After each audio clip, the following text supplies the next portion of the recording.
आज बनवूया कांद्याची भाजी। उन्हाळ्यामध्ये आमच्याकडे सगळ्यात जास्त केला जाणारा भाजीचा प्रकार म्हणजे ही कांद्याची भाजी। ही कांद्याची भाजी फ्रीज शिवाय 2-3 दिवस आरामात राहते। फ्रीजमध्ये सुद्धा 8-10 दिवस राहते। प्रवासामध्ये सुद्धा नेऊ शकता। साधी सोपी रेसिपी आहे। रोजच भाजीला काय करायचं असा प्रश्न पडतो किंवा मग फ्रीजमध्ये भाज्या असून सुद्धा काय बनवावं सुचत नाही। अशा वेळी तुम्ही ही साधी सोपी टेस्टी कांद्याची भाजी बनवू शकता। चला तर मग बघूया या कांदा भाजीची रेसिपी। त्याच्यासाठी मी इथे मोठे 4 कांदे उभ्या आकारात कट केलेत। थोडेसे पातळ काप करायचे। तुम्ही रोज भाजीला पण गोल कांदा चिरतो त्याप्रमाणे सुद्धा चिरू शकता, फक्त खूप बारीक चिरू नका। थोड्याशा मोठ्या फोडी करायच्या कांद्याच्या।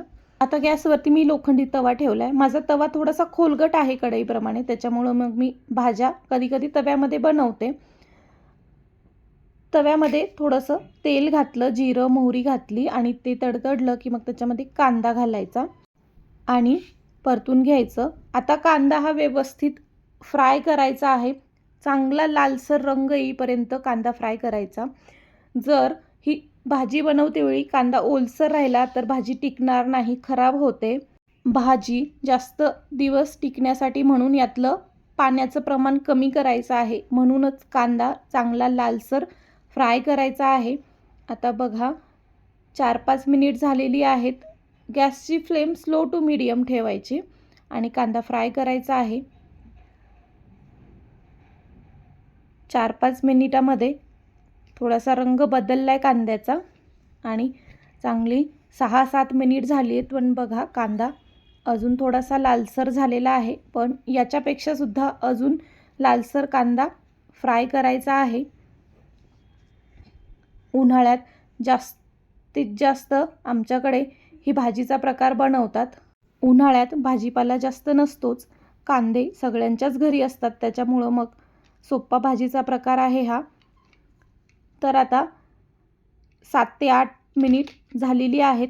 कांदा चांगला लालसर रंगावरती फ्राय झालेला आहे। बघा यातलं पाण्याचं प्रमाण किंवा ओलसरपणा कमी झालेला आहे।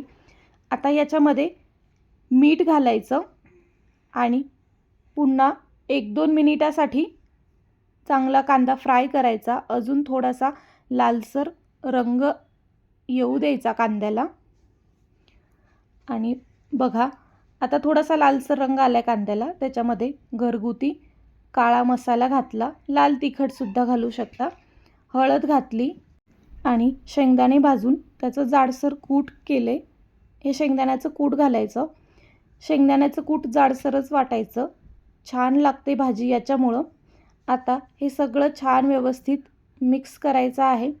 आमच्याकडे काळा मसाला किंवा काळं तिखट बनवतात, त्याच्यामुळं या कांद्याच्या भाजीला एकदम छान चव येते आणि कांदा व्यवस्थित लालसर रंगापर्यंत फ्राय केला की तोही कॅरमल होतो, मस्त टेस्ट येते भाजीला। आणि छान मिक्स करून झालं की सगळ्यात शेवटी कोथिंबीर घातली आणि इथे तयार झालेली आहे ही कांद्याची भाजी। अगदी सोपा प्रकार आहे।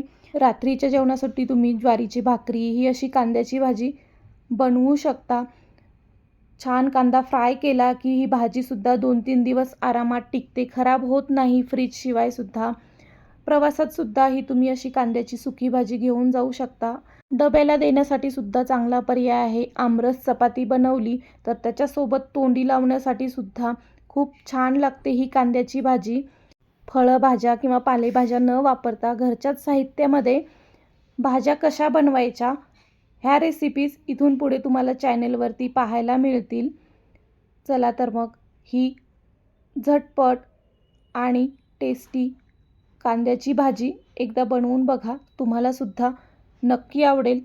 हा व्हिडिओ आवडला तर व्हिडिओला लाईक, शेअर आणि चॅनेलला सबस्क्राईबसुद्धा करा,